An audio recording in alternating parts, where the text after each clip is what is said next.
Hello, સુષ્મા's cooking with healthy સાઇડકિકમાં welcome.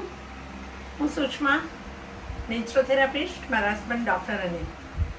આજે અમે બંને આપની સાથે મસ્ત રેસીપી લઈને આવી ગયા છે, પાપડ પૌવા. તમે ચવાણા, ચેવડા, પૌવા તળેલા એ બધું બહુ ખાધું હશે, પણ આપણે એકદમ ઓછા તેલમાં વઘારેલા પૌવા શેકીને બનાવવાનો છે. અને આ ચેવડો એટલો બધો ક્રિસ્પી અને એકદમ ટેસ્ટફુલ થશે ને કે તમે ખાશો ને તો તમારું પેટ ભરાઈ જશે પણ મન નહીં ભરાય, એટલો સરસ ટેસ્ટમાં થશે. તો એના માટે મેં લીધા છે નાયલોન પૌવા, જે પાતળા પૌવા આવે છે ને એ નાયલોન પૌવા, મમરા,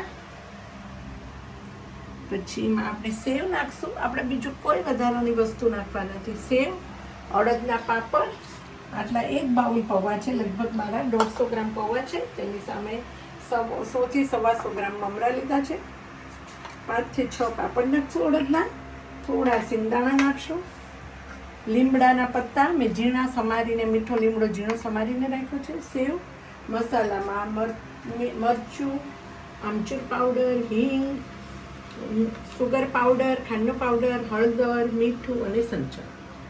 તો સૌથી પહેલાં આપણે પૌવા શેકાતા બહુ જ વાર લાગે, એટલે ધીમા ગેસે આપણે પૌવાને શેકવા મૂકવાના છે. તવો તપે એટલી વાર ગેસ ફાસ્ટ રાખવાનો છે, પછી એકદમ ધીમો કરી દેવાનો છે. આ પૌવા મેં મસ્ત ચાળીને બજારમાંથી લઈ આવ્યા, પછી ચાળવાના એટલે એની અંદર જે પાવડર હોય ને એ નીકળી જાય. અને એક દિવસ તડકે પણ મૂક્યા હતા તપાવવા માટે. મમરા પૌવા આ બધું છે ને તમે બજારમાંથી લઈ આવો ને એટલે ડબ્બામાં ભરો ને એ પહેલાં જ ચાળી અને તડકે તપાવીને મૂકવાના, એટલે તમારે ક્યારેય કોઈ રેસિપીસ બનાવી હોય ને તો બહુ ઇઝી થઈ જાય, સાફ પણ થઈ જાય. આ બધી એક ટ્રિક્સ છે, ટિપ્સ છે. તમે મારી રેસિપીસના પૂરા વિડીયો જોતા રહેજો. આ રીતે એકદમ ધીમા તાપે પૌવા આપણે શેકવાના છે. આટલા પૌવા શેકાતા 30 થી 35 મિનિટ તો લાગશે જ. હું તમને બતાવીશ. જો અત્યારે આ પૌવાને તમે તોડો ને તો આ એકદમ લૂઝ હોય, પછી જ્યારે આપણે શેકશું ને ત્યારે એકદમ કડક થઈ જશે. પણ ધીમા તાપે અને બહુ હલાવવાના નથી, ધ્યાન રાખવાનું છે કે હલાવવામાં તૂટી ન જાય. અને આપણે થોડું સ્પીડી કામ કરવું છે તો એક બાજુ પૌવા પણ શેકાય છે ધીમા ગેસે. ગેસ કરો ધીમો, આપણો તવો તપી ગયો છે. તો બીજી બાજુ આ મમરાને પણ આપણે શેકાવા મૂકી દઈશું. એ પણ આપણો તવો તપે એટલે એમાં મમરા નાખવાના છે. મમરાને પણ ધીમા ગેસે શેકવાના છે. મમરાને પણ ચાળી લઈ લીધા છે. મમરા કોઈ પણ ચાલે, બાસમતી મમરા, કોલ્હાપુરી મમરા, આ રીતે બંને બાજુ. તમારે પછી હવે ત્રીજો ગેસ નથી કરવાનો, બંને બાજુ ધ્યાન રાખવાનું છે. અને ગેસ ધીમો છે, સ્લો છે. બંને શેકાતા લગભગ અડધી કલાક 30 થી 35 મિનિટ થશે. લગભગ 35 મિનિટ થઈ ધીમા ગેસે આ રીતે પૌવા શેકાવામાં. હું તમને બતાવું. એટલે મમરા ઓછી ક્વોન્ટિટી હતી થોડી. પૌવા આપણા 250 થી 250 ગ્રામ હતા, તો મમરા 150 થી 200 ગ્રામ. તમે તમારી રીતે નાખી શકો છો. તમે જો શેકાઈ ગયા છે મમરા. પૌવા શેકાઈ જાય એટલે મસ્ત આ રીતે ટુકડા એના થઈ જાય.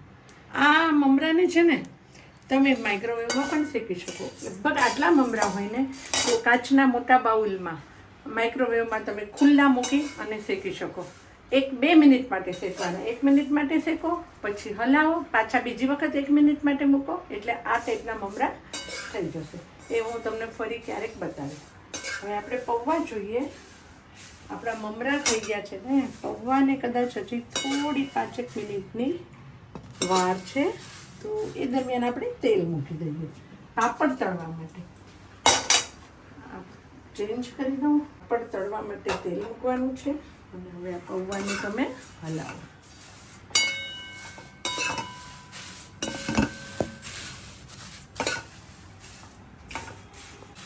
આપણા પૌવાને શેકાતા લગભગ હવે શેકાઈ ગયા છે. તમને પહેલાં બતાવ્યું હતું પૌવો આ રીતે તૂટતા નહોતા. હવે આ એક પૌવા લ્યો, આ રીતે આરામથી એને તૂટી જાય. એટલે આપણા પૌવા શેકાઈ ગયા, એકદમ ક્રિસ્પી થઈ ગયા છે. મમરા આપણા આટલા શેકાતા 30 મિનિટ થઈ, પૌવાને શેકાતા 37 મિનિટ જેટલું થયું. અને આનો ગેસ ધીમો જ રાખવાનો છે.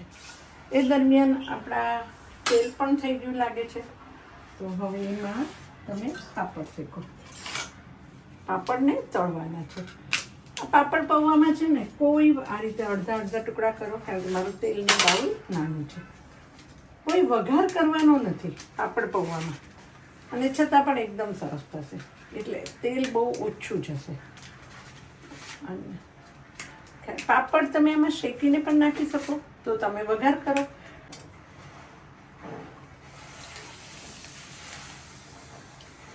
સીધો ડાયરેક્ટ પૌવામાં નાખવાના છે.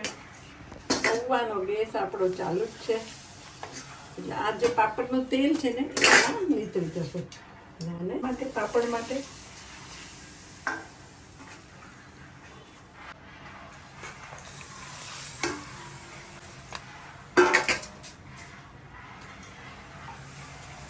એમાં શેકી શકો છો. મેં તમને જેમ મમરાનું કીધું ને એ રીતે પૌવા પણ 2 મિનિટ માટે. આટલા પૌવા છે ને 150 ગ્રામ, તો તમારું બાઉલ ભરાય 2 મિનિટ માટે એક વખત શેકવાના. 1 મિનિટ માટે શેકો, પાછા લો, પાછા બીજા શેકો. એવી રીતે 2 મિનિટમાં આવા ક્રિસ્પી થઈ જશે.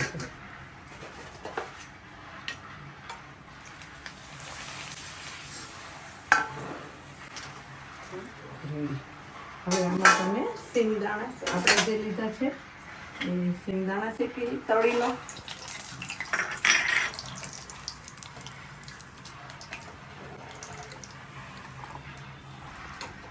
આપણા સિંગદાણા પણ તળાઈ ગયા છે, એ પણ ડાયરેક્ટ આ પૌવામાં નાખી દો. હવે તમે આપણે જે લીમડાના બારીક પાન સમારેલા હતા ને એ આમ એકદમ ઝીણા સમારેલા છે ને, એટલે મોટી જાળીમાંથી નીકળી જશે. એટલે તમારે ચા ગળવાની જે ગળણી છે ને એમાં એ તમે કરી લો, એટલે એકદમ ક્રિસ્પી થઈ જશે. હવે આ ગેસ કરો, બસ એ પણ એમાં નાખી દો. પણ આપણે જે તળેલા હતા ને એ પેલામાં કાઢી લો. બધું તેલ તમે જોઈ શકો છો, તેલ બધું જે પાપડનું હતું ને એ બધું આપણા પૌવામાં નીતરી ગયું છે. પૌવા શેકાઈ ગયો છે. આપણો ગેસ નીચે ધીમો ચાલુ છે. કાપડ આમાં તોડીને આ રીતે તમને નાખવાનો.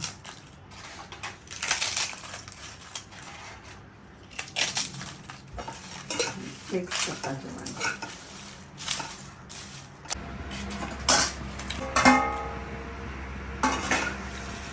અને હવે આપણે આ ગેસ કરીએ બંધ.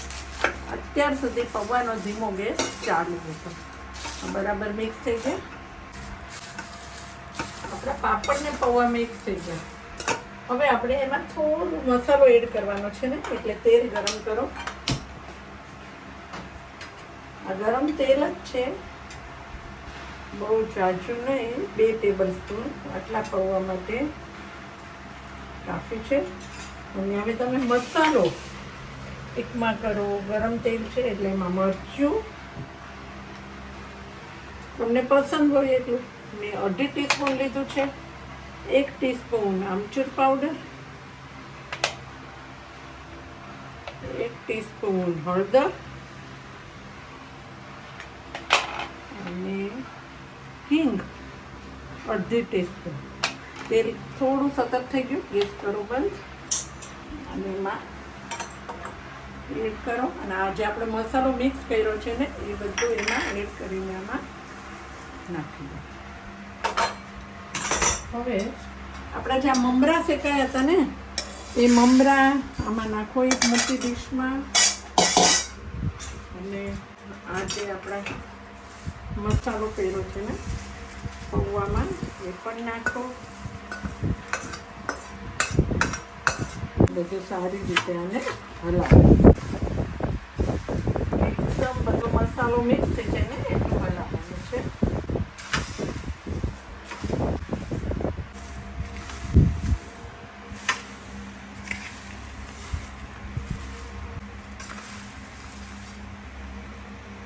સારી રીતે મિક્સ કરવાના છે. ઘણીવાર ચમચીથી ન ફાવે તો તમે હવે એની ઉપર તમે સેવ નાખો. આપણે જે એક બાઉલ સેવ હતી ને એ નાખો. અને મીઠું અને ખાંડ સંચળ આપણે કંઈ નાખ્યું જ નથી પહેલાં, એટલે તમે 1 ટીસ્પૂન મીઠું નાખો, 1 ટીસ્પૂન સંચળ નાખો. સંચળથી ટેસ્ટ બહુ ફાઇન આવે. જેટલું સંચળ ને મીઠું હતું ને એટલી 2 ટીસ્પૂન સુગર નાખો. તમને થોડું વધારે ગળ્યું ખાવું હોય તો તમારી પસંદ પ્રમાણે નાખી શકો છો. અને હવે આને નાના ચમચાથી હલાવો. લાગે તો તમે હાથથી પણ હલાવી શકો છો. આ રીતે હાથથી પણ સરસ થાય.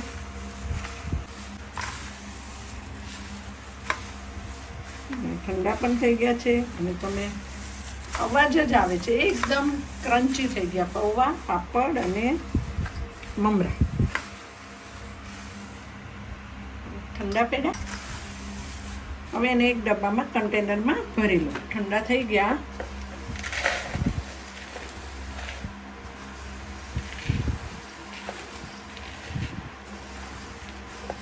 એકદમ બ્રેકફાસ્ટમાં સાંજે ભૂખ લાગે ત્યારે કે રાત્રે લાઇટ ખાવું છે ત્યારે આ પાપડ પૌવા એકદમ પેટ પણ ભરાઈ જાય તમારું. ટેસ્ટી પણ લાગે અને બહુ હેવી પણ ના પડે.